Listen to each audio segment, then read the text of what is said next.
जय मां गुरुवर गुरुवर जय मां गुरुवर गुरुवर।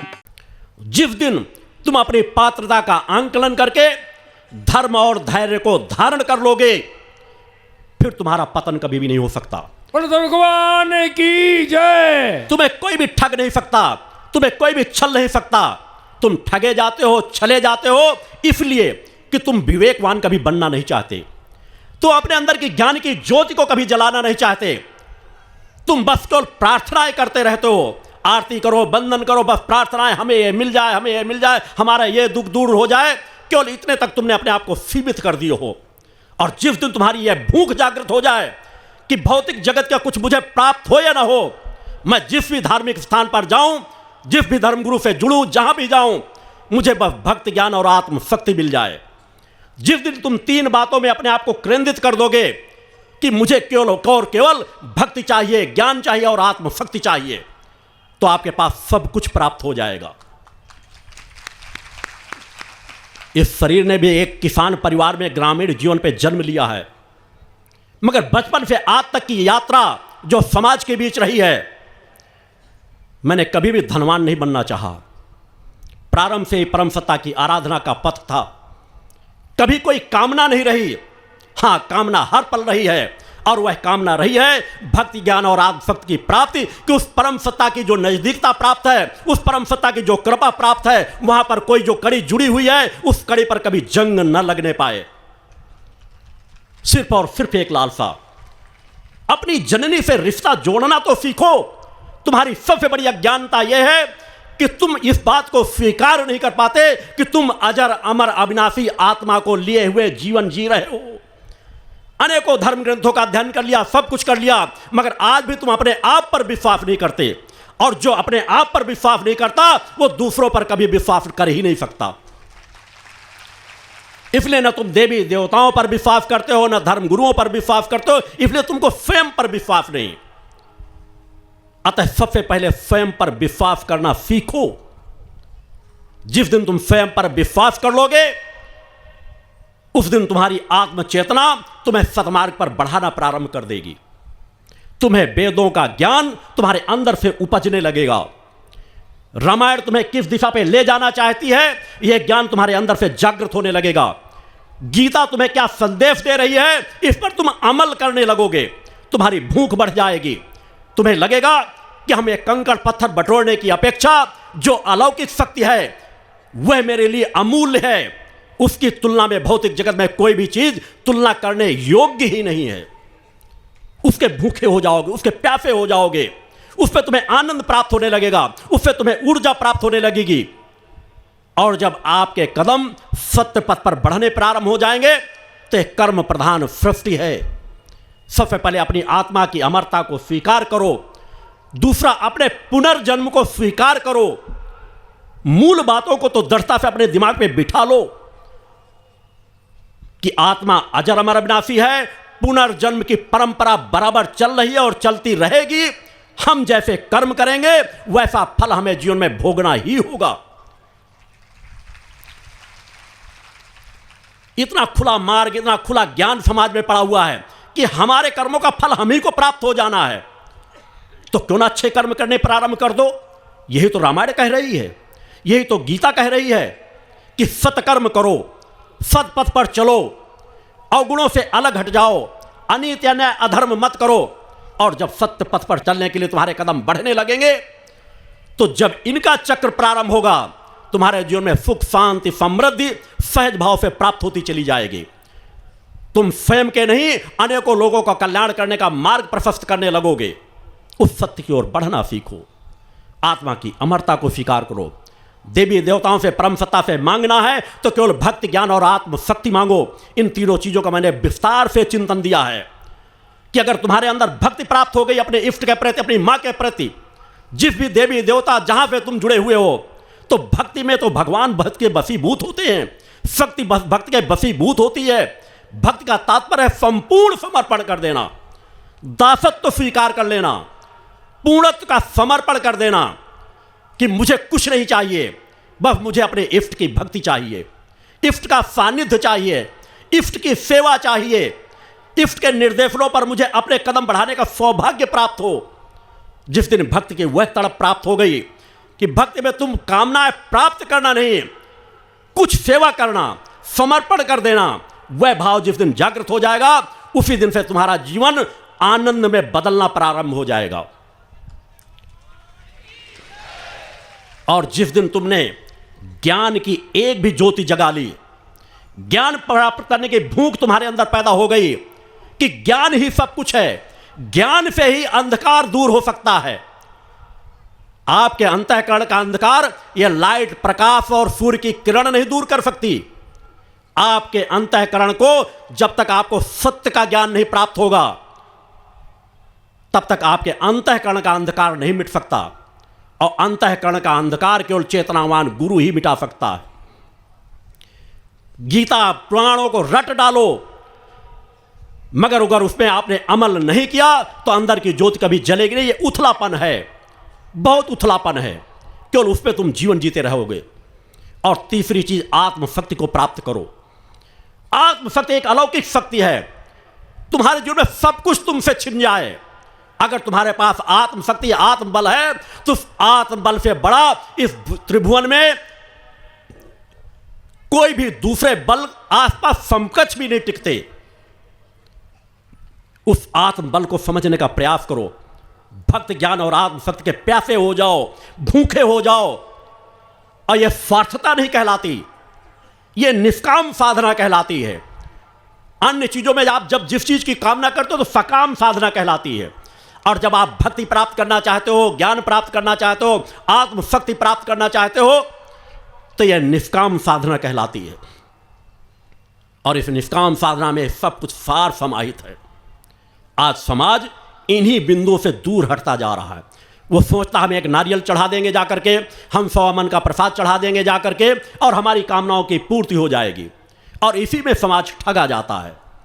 आज कहीं तंत्र मंत्र के नाम पे, कहीं किसी चीज के नाम पे तुम अपने अंदर की भक्ति को जगाओ।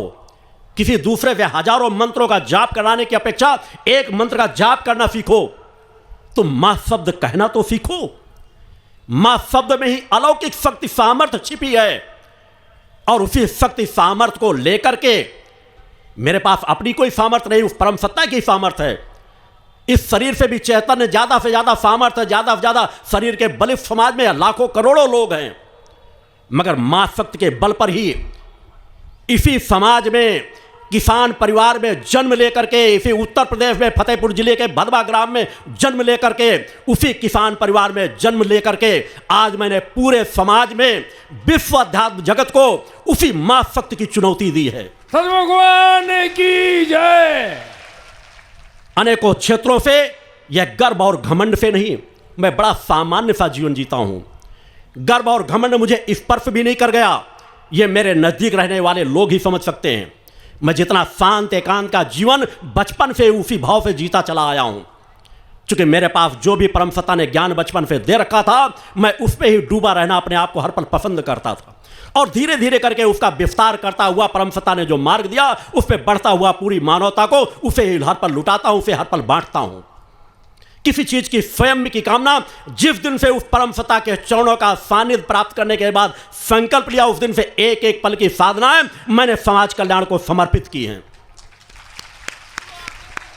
और आज उसी का परिणाम है कि देश के करोड़ों करोड़ों लोग, अन्य देशों के भी लोग उन्हीं चेतना तरंगों को प्राप्त करके आज समाज में मानवता के पथ पर चल रहे हैं। नफे माम से मुक्त चरित्रवान जीवन जी रहे हैं। इतने कम से समय में जो बड़ी से बड़ी संस्थाएं नहीं कर पाई, वह आज भक्ति मानव कल्याण संगठन कर रहा है। इसलिए यहां सत्य का रिश्ता जुड़ा हुआ है, चेतना का रिश्ता जुड़ा हुआ है। मैंने आप सभी लोगों को अपना चेतना अंश बनाया है। उसका परिणाम है ये रिश्ता जो आत्मीयता से जुड़ा हुआ है, जहां पर कोई छल कपट द्वेष राग है ही नहीं, स्पर्श ही नहीं कर गया। और मैंने कहा है जिस दिन यह स्पर्श कर जाएगा, उस दिन मैं अपने शरीर का त्याग करना पसंद करूंगा। मैंने अनेकों क्षेत्रों से जा जा करके समाज को जगाने का प्रयास किया, मगर ये जड़ समाज, मैं उस जड़ समाज की बात कर रहा हूं। मानवता तो जाग रही है, मगर बड़े बड़े मठों में बैठे हुए मठाधीश, बड़े से बड़े धर्माधिकारी आज भी सो रहे हैं। उन्हीं को जगाने के लिए मैंने कहा कि मैं उनके दरवाजे दरवाजे जाकर दस्तक दूंगा। एक दिन जगा करके रहूंगा, एक दिन सत्य का एहसास करा के रहूंगा। इस मानवता को अगर जगाना है तो उसके पहले धर्माधिकारियों को जगाना पड़ेगा, पुजारी पंडितों को जगाना पड़ेगा, धर्म प्रमुखों को जगाना पड़ेगा, जो ऐसी पात्रता को लेकर के सोए हुए हैं, जो अज्ञानता के सागर में डूबते चले जा रहे हैं, उन्हें जगाना ही होगा। मैंने स्वयं से कहा है, मैं मान अपमान दोनों को से परे रहकर जीवन जीता हूं। ना मुझे सम्मान की भूख है, ना अपमान से विचलित होता हूं। मगर मैंने कहा मेरी सत्य की वाणी दुनिया की कोई ताकत नहीं जो रोक सके। मैं जिस पद पर बैठकर कार्य करता हूं उस पद के अनुसार अपना आचरण करता हूं। स्वयं के जीवन से, बचपन से लेकर आज तक की यात्रा में गृहस्थ का जीवन जीता हूं। गृहस्थ को लोगों को सद्ज्ञान देता हूं कि मैंने भी वही जीवन जिया है। बचपन से यात्रा करके मैं भी गृहस्थ का जीवन जीता हूं। पत्नी है, बच्चियां हैं, मगर बच्चों को जन्म ले होने के बाद जिस दिन से यह भाव खत्म हो गया मुझे और किसी संतान की जरूरत नहीं है, उस दिन से आज तक सपत्नीक पूर्ण ब्रह्मचर्य व्रत का जीवन जीता हूं। एक पल भी विचार नहीं करना पड़ा कि इस ब्रह्मचर्य व्रत के जीवन जीने के लिए 6 महीने बाद जीऊंगा या अगले साल से जीवन जीऊंगा। जिस क्षण, जिस पल विचार आया, उस क्षण के बाद दूसरा क्षण उन पे कहीं पर सोच भी नहीं गई।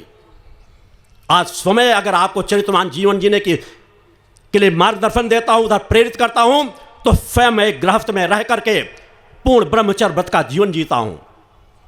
मेरा गृहस्थ इस भूतल का सबसे सुंदर गृहस्थ है, जहां हर पल शांति है, जहां हर पल मां की आराधना है, जहां पर हर पल परोपकार की भावना है।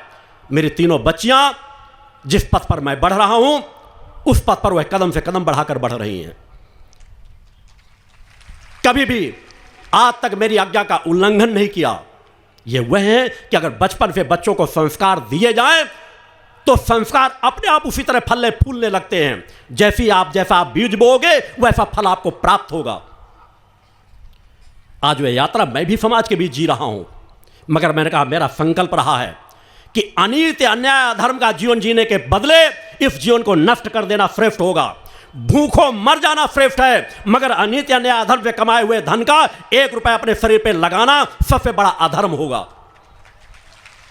अब आज भी मैं स्वयं को वह जीवन जीता हूं कि मैं समाज के दिए हुए दान के पैसे से अपना और अपने परिवार का जीविकोपार्जन नहीं करता। 16-17 साल की उम्र से परिवार का भी मैंने कभी ऋण नहीं रखा। कुछ ना कुछ व्यवसाय क्रम, कुछ ना कुछ इतने कार्य जिससे मैं अपना जीविकोपार्जन कर सकूं, अपने परिवार का जीविकोपार्जन कर सकूं और समाज सेवा में कुछ लगा सकूं। ऐसा नहीं कि मेरे पास कोई बहुत बड़ा बैंक बैलेंस हो, मगर जितनी मुझे जरूरत पड़ती है उतने से कुछ ज़्यादा कुछ ना कुछ ऐसे क्रम चलते रहते हैं जिससे सच्चाई, ईमानदारी से वो क्रम आता रहता है कि मुझे समाज के दान के हुए पैसे पर जीवन नहीं जीना पड़ता। वही ज्ञान आपको दिखाता हूं, और वही ज्ञान यदि हमारे धर्मगुरु सीख जाएं तो सब कुछ बदल जाए।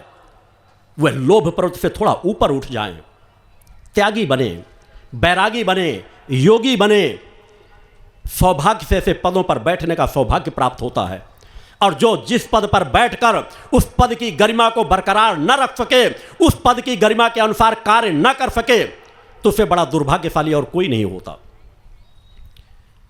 अतः आपको भी परम सत्ता ने एक पद दिया है, एक जिम्मेदारी दी है कि आप साधक प्रवृत्ति पर बढ़ रहे हो, समाज सेवा के कार्य पर बढ़ रहे हो, थोड़ा अपने आप को और सजग करो।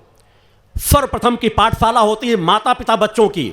मैंने हर माता पिता से कहा आपके सिर्फ 3 कर्तव्य हैं अपने बच्चों के प्रति, सिर्फ और सिर्फ 3 कर्तव्य आपके हैं। और 3 कर्तव्य यदि आपने ईमानदारी से पालन किया तो आपके बच्चे सदा आज्ञाकारी होंगे, सदा आपके बताए मार्ग पर चलेंगे, आपसे 2 कदम आगे ही बढ़ने का कार्य करेंगे, पीछे नहीं जाएंगे। और वह 3 कर्तव्य हैं। सर्वप्रथम कर्तव्य होता है बच्चों के स्वास्थ्य पर ध्यान देना कि उनका स्वास्थ्य कैसा अच्छा रहे। मगर आप बचपन से उन्हें क्या अच्छा लग रहा है, उन्हें चॉकलेट अच्छी लग रही है। बच्चे भोजन करें ना करें, उन्हें हरी सब्जी चाहिए या अन्य भोजन चाहिए, पौष्टिक आहार चाहिए, उससे कोई मतलब नहीं है। चॉकलेट के ऊपर चॉकलेट ले आते हैं बच्चे, नाना प्रकार से पराठे, मीठा, नाना प्रकार की चीज़ें, ऊट पटांग की चीजें खा रहे हैं कि भोजन के समय बैठते बैठते कहते हमको भूख नहीं लगी। फिर कहो कि हमारे बच्चों के दांत बचपन में ही टूट गए, हमारे बच्चों को कैंसर हो गया, हमारे बच्चों को बीमारी हो गई। तो हर माता पिता का कर्तव्य है अपने बच्चों के आहार पर बचपन से ही ध्यान रखें। जैसा आहार करोगे वैसे ही विचार बनेंगे। अतः आहार पे सबसे पहले सुधार करो कि आहार पे सुधार करोगे तो विचार बच्चों के अच्छे बनेंगे ही। उन्हें क्या अच्छा लगता है यह मत सोचो, उनके लिए क्या अच्छा होगा यह सोचना माता पिता का कर्तव्य है जब तक वे आपके संरक्षण में हैं। दूसरा कर्तव्य होता है शिक्षा। बच्चों को अच्छी शिक्षा दो। आप धन दौलत जोड़ सको या न जोड़ सको बच्चों के लिए, केवल इतना ही धन अगर कमा लो कि बच्चों के स्वास्थ्य की रक्षा कर सको और बच्चों को अच्छी शिक्षा दे सको। अगर बच्चों को अच्छी शिक्षा प्राप्त हो गई, उन्हें अच्छा ज्ञान प्राप्त हो गया, तो उन्हें फिर किस चीज की कमी पड़ेगी? वह तो आपसे 4 कदम आगे खड़े नजर आएंगे। अतः बच्चों को अच्छी से अच्छी शिक्षा दो, अच्छे से अच्छे संस्कार दो और धर्मानुकूल उनको आचरण सिखाओ। यह माता पिता का कर्तव्य है कि उनको धर्मानुकूल आचरण सिखाना तीसरा उनका अंतिम कर्तव्य है। और 3 कर्तव्यों में यदि आप सफल हो गए तभी आप सच्चे माता पिता हो कि उनके स्वास्थ्य की रक्षा करो, उनको अच्छी शिक्षा दो और उनको धर्मानुकूल आचरण सिखाओ, धर्म पथ पर बढ़ाओ, उनके अंदर के आस्था विश्वास को मरने मत दो। क्योंकि एक बार नास्तिकता के पथ पर अगर बच्चे बढ़ गए तो फिर उनको सुधारना बहुत कठिन हो जाता है। फिर वो बाटल लगाएंगे ही, पाउच खोलेंगे ही, उन्हें फिर रोकना कठिन होता है। आज तो ऐसे लाखों लोगों को सुधार दिया गया जिन्हें माता पिता नहीं सुधार पाए थे, जो सुबह से शाम तक नशे में डूबे रहते थे, बोतल लगाए टहलते थे, वह आज जय माता का जय घोष कर रहे हैं, पूर्ण नशा मुक्त मांसाहार मुक्त चरित्रवान जीवन जी रहे हैं। तो विचारों को पकड़ो, विचारों का जीवन जियो, विचारों के लिए अपना सर्वस्व न्यौछावर हो जाने दो, मगर विचारों से कभी भी समझौता मत करो, सत्य पथ से कभी समझौता मत करो। आपकी आत्मा अजर अमर अविनाशी है, इसे कौन मार सकता है, इसे कौन नष्ट कर सकता है, इसे कौन अपमानित कर सकता है? केवल आपके अंदर एक दृढ़ विश्वास जागृत हो जाए और फिर सत्य पथ पर बढ़ चलो। उस परम सत्ता की आराधना के लिए एक छोटे से शिशु बन जाओ। हम वास्तविकता में शिशु भी बनने योग्य नहीं हैं, वह परम विराट सत्ता अनंत लोकों की जननी, और हम मानव कितनी दूरियां हैं हमारी उस परम सत्ता पे। उन दूरियों का एहसास करके एक अबोध शिशु के समान, जिस तरह एक माता पिता के सामने साल भर का 2 साल का बच्चा होता है जो सिर्फ अपनी माता पिता को पहचानता है, उनकी गोदी में ही सब कुछ आनंद पाना चाहता है, उनकी गोदी के बदले में कुछ भी नहीं लेना चाहता। अच्छे से अच्छे खिलौने ला कर दे दो, सब कुछ ला के दे दो, मगर अपनी माता पिता की गोदी से दूर नहीं होना चाहता। जिस दिन तुम उस आनंद के पथ पर बढ़ करके मां की आराधना करने लगोगे, उस दिन तुम्हें सब कुछ प्राप्त होने लगेगा। बहुत बड़े बड़े ज्ञान प्राप्त हो कर सको या ना कर सको, अपने स्वभाव को बदल लो। केवल मां के अबोध भक्त बन जाओ, अबोध शिशु बन जाओ। वह तुम्हारी आत्मा की वास्तविक जननी है। जिस तरह तुम्हारे शरीर को जन्म देने वाला एक माता एक पिता ही कोई होंगे, दूसरी नहीं हो सकते। हो सकता आपके बड़े भाई आपको ज्ञान दे रहे हो, सहयोग कर रहे हो, मगर माता पिता दूसरे नहीं हो सकते। उसी तरह आपकी आत्मा की जननी और आपकी मूल इष्ट केवल और केवल माता भक्ति आदि शक्ति जगत जननी जगदम्बा है। आपके सभी देवी देवताओं का आदर मान सम्मान दीजिए। मैं नहीं कहता किसी देवी देवता का अनादर करो, वह सभी उस परम सत्ता के अंश हैं। हर काल परिस्थिति में किसी न किसी देवी देवता ने किसी न किसी रूप में अवतार लेकर के समाज को दिशा दी है। उनके चरणों में भी जाओ तो सिर्फ एक चीज मांगो कि मां जहां भी जाओ कि अगर हमें कुछ प्राप्त हो सकता है तो हमें ऐसा आशीर्वाद दो कि हम 2 कदम मां के चरणों की ओर और बढ़ सकें, अपनी मूल इष्ट की ओर 2 कदम बढ़ सकें, हम मां से भक्ति ज्ञान और आत्मशक्ति की प्राप्ति कर सकें। वह ललक पैदा करो, वह भूख पैदा करो, एक प्यास अपने अंदर पैदा करो। अगर यह प्यास पैदा हो गई तो तुम्हें फिर कुछ भी प्राप्त करने के लिए शेष नहीं रह जाता। वहीं पे तुम्हारा मुक्ति का मार्ग प्रारंभ हो जाता है। आज मुक्ति के नाम पे बड़ा आडंबर चला हुआ है, भ्रमजाल फैला हुआ है। लोगों को लगता है हमने गुरु प्राप्त कर लिया, हमें मुक्ति मिल गई, काफी में हम आ गए, काफी में अगर हम मर जाएंगे तो हमें मुक्ति प्राप्त हो गई। मैं कह रहा हूं काफी मर करके अनेकों प्रेत योनि में जीवन जी रहे हैं, क्योंकि वास्तव में उन्होंने काफी में रह करके काफी को अपने अंदर समाहित किया ही नहीं। यह उस समय के वर्णन थे कि जहां ज्ञान की नगरी पर, पवित्र गंगा के तट पर, जहां हर पल वेदों का जय घोष होता था, लोग ज्ञान को सुनते थे और वैसा आचरण करते थे। वह इसलिए कहते थे अगर काफी चले जाएंगे तो अंतिम समय पर भी हमें कुछ सद्ज्ञान प्राप्त हो जाएगा, और जहां से ज्ञान की ज्योति जल जाए वहीं से मुक्ति का मार्ग प्रारंभ हो जाता है। बोलो भगवान की जय। मगर आज गंगा के तट पर ही अज्ञानता का बसेरा हो गया है। अनेकों साधु संत सन्यासी मैं देखता रहता हूं। आज तक मैंने न किसी मठ के साधु संत सन्यासी के मंच पे अपना आसन लिया, न अपने मंच पर कभी उन्हें बैठने दिया। क्योंकि मैंने कहा मैं बैठने दूंगा उस दिन जिस दिन उनकी पात्रता का आंकलन आ जाएगा और मुझे अपने अंदर गर्व और घमंड नहीं है। अगर मेरी पात्रता से बढ़कर कोई दूसरा नजर आ जाएगा तो मैं सर काट के उसके चरणों में चढ़ा दूंगा और आजीवन उसकी गुलामी करूंगा। मुझे कोई गर्व और घमंड नहीं है। मैं आजीवन किसी का शिष्यत्व स्वीकार करने के लिए तैयार हूं, मगर मेरे सत्य को झुका दें, मुझसे आगे का सत्य लाकर खड़ा कर दें। मैं उनके जीवन में उनके चरणों का दास बनकर जीवन गुजारूंगा। मैं उस यात्रा के लिए भी समाज में अपनी पहचान बताने के पहले भी मैं समाज के अनेकों संस्थानों पे गया, अनेकों जगह पे गया कि मैं ये चाहता हूं, ऐसा करना चाहता हूं, आप लोग ऐसा कर लें तो सब कुछ हो जाएगा। मैं अपनी पहचान भी नहीं बताना चाहता कि मैं कौन हूं, क्या हूं, मेरे अंदर परम सत्ता ने क्या पात्रता दी है, मैं इसका ज्ञान भी नहीं दूंगा। आप लोग कार्य करो, मैं उस सामर्थ्य आपके साथ जोड़ने के लिए तैयार हूं। मुझे अपना कोई अलग से संगठन तैयार करने की जरूरत नहीं। अलग कोई अगर यह नहीं हो पाएगा तो निश्चित है मुझे अपने आप को आगे बढ़ाने के अलावा कोई रास्ता नहीं होगा। मैंने किसी गर्व और घमंड से यात्रा नहीं तय की। उन्हें जगाने का पहले भी प्रयास किया और आज भी जगा रहा हूं, और एक न एक दिन जगाऊंगा अवश्य। या तो वह जगेंगे या तो वह पद छोड़ेंगे।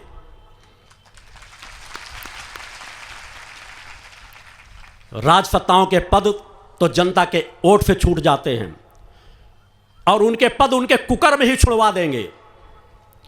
दसियों साल पहले मेरी कही हुई बातें आज चरितार्थ हो रही हैं। यह सब कुछ बदलाव का युग चल रहा है, खुद देखते चले जाओगे। मैंने कहा अभी और इंतजार करो। अनेकों चोला पहने हुए लोग जेल की सलाखों के अंदर होंगे। मैंने जब इन वस्त्रों को धारण किया था तब मैंने कहा था कि मेरी 11 चेतनाएं समाज के बीच और कार्य कर रही हैं, और यह प्रवाह तो अनेकों चेतनाओं से भरा हुआ ही है। वह परिवर्तन का चक्र चल चुका है, वह परिवर्तन का चक्र चल रहा है। इसलिए मैं इस काफी नगरी से भी, जहां 2 दिन अपने शिष्यों का मार्गदर्शन करने आया हूं, नए भक्तों का मार्गदर्शन करने आया हूं, वह उनकी चौखट पर चल करके सम्मान, किसी को अपमानित किए बगैर कभी यह भावना भी ना है। धर्म के सभी प्रमुख, सभी अपने शंकराचार्यों सहित विश्व अध्यात्म की समस्त शक्तियों को इस काफी नगरी से आध्यात्मिक चुनौती पेश करता हूं कि अगर किसी के पास वह तपबल है तो एक बार आओ, एक बार धर्म रक्षा के लिए। किसी का अपमान नहीं होगा। हमें चाहिए कि सब लोग मिल करके, जहां मीडिया उपस्थित हो, बुद्धिजीवी वर्ग उपस्थित हो, और मैं चाहता हूं कि काफी नगरी के ज्ञानी पुरुष जरूर उपस्थित हों, क्योंकि ज्ञानी पुरुष का आंकलन कर सकते हैं कि कौन सत्य पे है, कौन असत्य पे खड़ा है। मैं पंच बनाने आया हूं ज्ञानी महापुरुषों की इस नगरी के कि आओ, खड़े हो, आवाज उठाओ इसको। अगर हमें अपने धर्म की रक्षा करना है, अगर हम चाहते हैं सभी धर्मों की रक्षा हो, तो हिंदू धर्म की रक्षा नितांत आवश्यक है। अगर हिंदू धर्म है तो सभी धर्मों की रक्षा सहज भाव से हो जाएगी। भगवान की क्योंकि हिंदुत्व में सभी धर्म समाहित हैं। हिंदुत्व ही एक ऐसा धर्म है जो कभी किसी धर्म को नष्ट नहीं करना चाहता। वह तो चाहता है कि अनेकों धर्म और फले फूले, क्योंकि वह उस सत्य को जानता है कि सभी धर्म एक पथ की ओर ही लोगों को बढ़ा रहे हैं। अतः अगर हिंदुत्व की रक्षा करना है तो कौन हम एक बार आए यहां सामने निकल करके, जो एक बार शंकराचार्य ने किया था, उन्होंने ज्ञान के लिए चुनौती दी सभी को। आज ज्ञान से कुछ नहीं होने वाला। ज्ञानी तो अनेकों लोग हैं। आज अगर जो कुछ होगा वह तप बल से होगा, और उस तप बल के प्रभाव को मैंने करोड़ों लोगों में बांटा है, परिवर्तन डाला है। और अगर उस तप बल के कुछ तपस्वी भी समाज के बीच से निकल करके आ जाएं, जिनकी पूर्ण कुंडली चेतना जागृत हो, जो सूक्ष्म शरीर का ज्ञान रखते हो, जो एक स्थान पर रहकर दूसरे स्थान की जानकारी देने की पात्रता रखते हो, प्रकृति को अपने अनुसार ढालने की सामर्थ्य रखते हो, अगर कुछ चंद तपस्वी भी हमारे हिंदू धर्म से निकल करके आ जाएं, तो इस मानवता का कल्याण हो जाएगा। हजारों हजारों वर्ष तक हिंदू धर्म की कोई नींव नहीं डिगा पाएगा। भगवान की जय। अंधा हिंदू धर्म की नींव आज पूरी तरह से डगमगा कर रख दी गई है। हिंदू धर्म कभी नष्ट नहीं होने वाला, ना आज तक नष्ट हुआ है, ना कभी नष्ट हो सकेगा, मगर हमें कर्म तो करना पड़ेगा। वर्तमान में परम सत्ता ने हम आप सभी लोगों को एक जिम्मेदारी सौंपी है कि अगर आप साधक हो, भक्त हो तो आप आवाज उठाओ, अगर आप धर्माधिकारी हो तो आप आवाज उठाओ। मीडिया केवल राजनेताओं के पीछे न पड़े, धर्माधिकारियों के पीछे पड़े, उन्हें जगाए कि आज ये अनीत अन्याय धर्म क्यों फैल रहा है। आज किसी के पास सूक्ष्म शरीर जागृत है या नहीं, किसी के पास चेतना शक्ति है या नहीं, कोई एक स्थान पर रहकर दूसरे स्थान की जानकारी देखने की पात्रता रखता है या नहीं। इसके लिए मैं मानता हूं कि धर्म में चमत्कार नहीं होते, मगर मैं चमत्कार की बात नहीं करता। चमत्कार जादूगर करता है, मगर धर्म की रक्षा के लिए अगर एक बार धर्माचार खड़े होने के लिए नहीं तैयार होते तो धिक्कार है उनके जीवन को। अगर हमारे हिंदू धर्म की रक्षा करना है तो एक बार ऐसा आयोजन हो, मैं 1000 बार की बात नहीं करता, जहां हमारे धर्म प्रमुख इकट्ठे हों, विश्व के सभी धर्म प्रमुखों को इनवाइट किया जाए, मीडिया सामने हो, कुछ बुद्धिजीवी वर्ग हों और जो मानवता उपस्थित हो सके वह देखे कि वास्तव में आज भी क्या वह ऋषियों के पास सामर्थ्य है, आज भी क्या कोई ऋषित्व का जीवन जीता है। आज तो जो जिस मंच में बैठा है वह कहता मैं योगी हूं, महायोगी हूं, मैं तुम्हारा सब कुछ कर सकता हूं, आशीर्वाद माध्यम से यह कर सकता हूं, वह कर सकता हूं, मगर करके दिखाने वाले तो हों।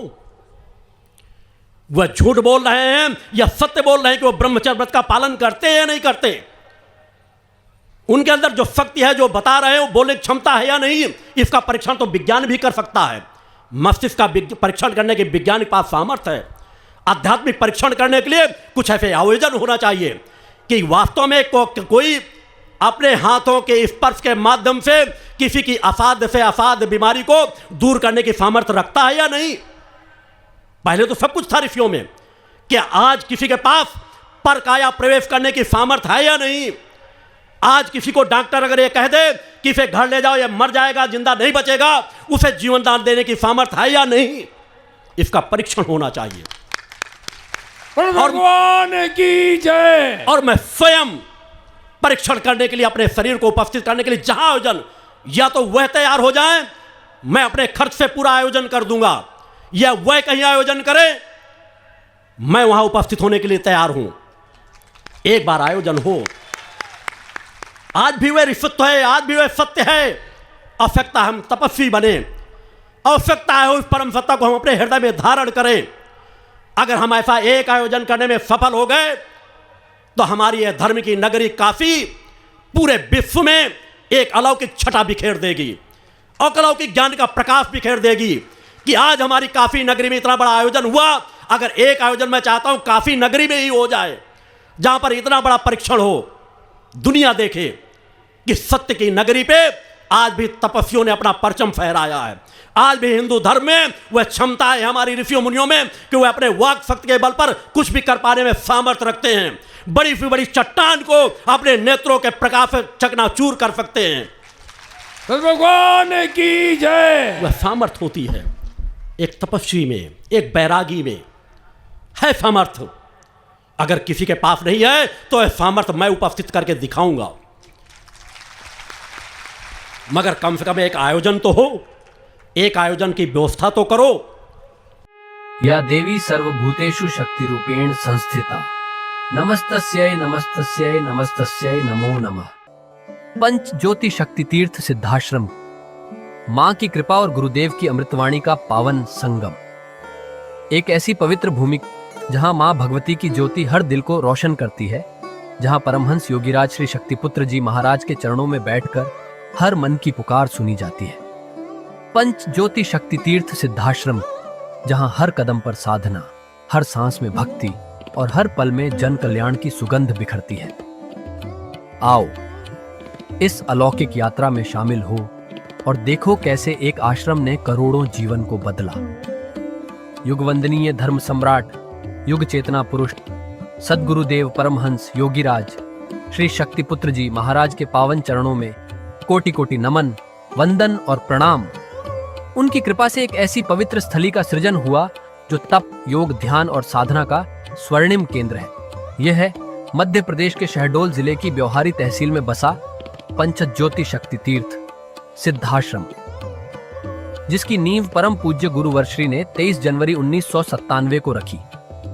तब से यहाँ माँ भगवती की अखंड ज्योति जल रही है और 15 अप्रैल 1997 से श्री दुर्गा चालीसा का अखंड पाठ अनंत काल तक जन जन के कल्याण के लिए गूंज रहा है। हर सुबह और हर शाम जब सूरज की किरणें और चांद की चांदनी सिद्धाश्रम को चूमती हैं, तब परम पूज्य गुरुदेव जी माता भगवती आदिशक्ति जगत जननी दुर्गा जी सहित सभी देवी देवताओं और सहायक शक्तियों की आरती करते हैं। इस पावन बेला में भक्तों के हृदय मां की भक्ति में डूब जाते हैं। मूल ध्वज साधना मंदिर में भी रोज सुबह शाम होने वाली आरती में भक्तों का समूह उमड़ता है। यहाँ हर मन की पीड़ा मिटती है, हर शरीर को शांति मिलती है और हर आत्मा को सुख, शांति व समृद्धि का आशीर्वाद प्राप्त होता है। परम पूज्य गुरुदेव की कृपा ऐसी कि वे रोज सुबह और शाम भक्तों से निःशुल्क मिलते हैं। मां के भक्त और गुरुदेव के शिष्य अपने मन की बात उनके चरणों में रखते हैं और बदले में समाधान व आशीर्वाद पाते हैं। अब तक 1 करोड़ से ज्यादा भक्त गुरुदेव से मिलकर उनके मार्गदर्शन से जीवन की राह पा चुके हैं। गुरुदेव की वाणी ऐसी कि सुनते ही मन में संकल्प जागता है। उनके आशीर्वाद से करोड़ों लोग नशे और मांसाहार से मुक्त होकर चरित्रवान और चेतनावान जीवन जी रहे हैं। हर दिन सैकड़ों लोग नशा छोड़ने की प्रेरणा लेने सिद्धाश्रम धाम पहुंचते हैं।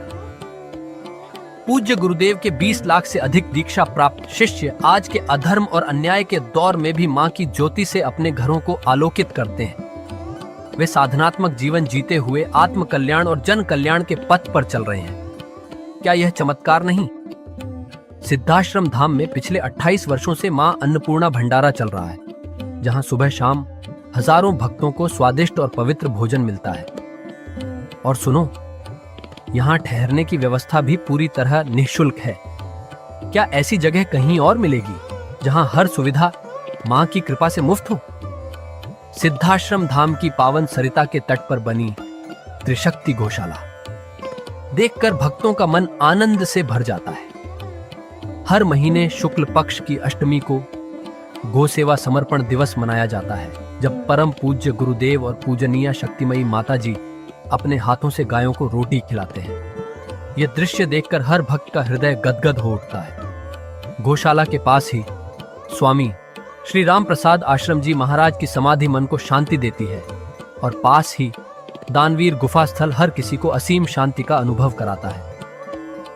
हर साल शारदीय नवरात्र में सिद्धाश्रम धाम में शक्ति चेतना जनजागरण शिविर का भव्य आयोजन होता है। लाखों भक्त यहाँ योग, ध्यान और साधना सीखते हैं, गुरुदेव के चेतनात्मक चिंतन को सुनते हैं और मां की अलौकिक आरती का आनंद लेते हैं। मां की कृपा और गुरुदेव का आशीर्वाद पाकर हर भक्त धन्य हो उठता है। 23 जनवरी सिद्धाश्रम स्थापना दिवस एक और पावन अवसर है। इस दिन अखिल भारतीय सिद्धाश्रम दौड़ प्रतियोगिता, योग भारती सामूहिक विवाह और शाम को सुर संध्या व कवि सम्मेलन का आयोजन होता है। क्या मजा है जब भक्ति और संस्कृति का ऐसा संगम देखने को मिलता है। सिद्धाश्रम धाम का जनसंपर्क कार्यालय हर जानकारी का खजाना है। यहाँ से मासिक सिद्धाश्रम पत्रिका और साप्ताहिक संकल्प शक्ति अखबार मिलता है, जिसमें गुरुदेव की ऋषिवाणी और प्रेरक लेख पढ़ने को मिलते हैं। और हाँ, यहाँ माँ के प्रसाद के रूप में शक्ति जल भी निःशुल्क मिलता है। इस शक्ति जल ने करोड़ों लोगों को नशे और बीमारियों से मुक्त कर चेतनात्मक ऊर्जा दी है। क्या यह माँ की कृपा नहीं? जन कल्याण का एक और अनुपम उदाहरण है निःशुल्क वस्त्र सहायता केंद्र, जहां लाखों जरूरतमंदों को कपड़े दिए गए हैं। यह सिलसिला आज भी अनवरत चल रहा है। सिद्धाश्रम धाम में पौधारोपण का भी बड़ा काम होता है। परम पूज्य गुरुदेव जी महाराज एवं पूजनीय शक्तिमयी माता जी स्वयं समय समय पर पौधारोपण करके पर्यावरण को बढ़ावा देते हैं। सिद्धाश्रम धाम में अनेक प्रकार के फल, फूल और औषधियों के हजारों पेड़ों की हरियाली देखकर मन प्रसन्न हो जाता है। सिद्धाश्रम धाम में विभिन्न प्रकार की हरी सब्जियां उगाई जाती हैं, जो निःशुल्क चल रहे मां अन्नपूर्णा भंडारे में प्रयोग की जाती है। परम पूज्य गुरुदेव जी ने मानवता, धर्म रक्षा और राष्ट्र रक्षा के लिए 3 धाराएं बनाई हैं: भगवती मानव कल्याण संगठन, पंच ज्योति शक्ति तीर्थ सिद्धाश्रम और भारतीय शक्ति चेतना पार्टी 15 मार्च 1995 को बने। भगवती मानव कल्याण संगठन के 1 लाख से ज्यादा कार्यकर्ता नशा मुक्त, चरित्रवान और परोपकारी समाज बनाने में जुटे हैं। संगठन का नशा विरोधी आंदोलन इतना प्रभावी है कि पिछले कुछ सालों में 2000 से ज्यादा अवैध शराब माफियाओं पर कार्रवाई हुई। संगठन के समर्पित और कर्मठ कार्यकर्ता दिन रात इस मिशन में लगे हैं। Siddhashram Ayurveda and food products के जरिए शुद्ध दवाएं और खाद्य पदार्थ बनाए जाते हैं। इन्हें लेने या व्यापार के लिए एजेंसी पाने के इच्छुक लोग संपर्क कर सकते हैं। आओ सिद्धाश्रम की इस पावन यात्रा का हिस्सा बनो। यहाँ माँ का अखंड गुणगान सुनो, साधना में डूबो और परम पूज्य गुरुदेव के दर्शन कर जीवन को धन्य करो। भगवती मानव कल्याण संगठन तुम्हें मानवता, धर्म और राष्ट्र की सेवा में शामिल होने का सादर न्योता देता है। जय माता की, जय गुरुवर की।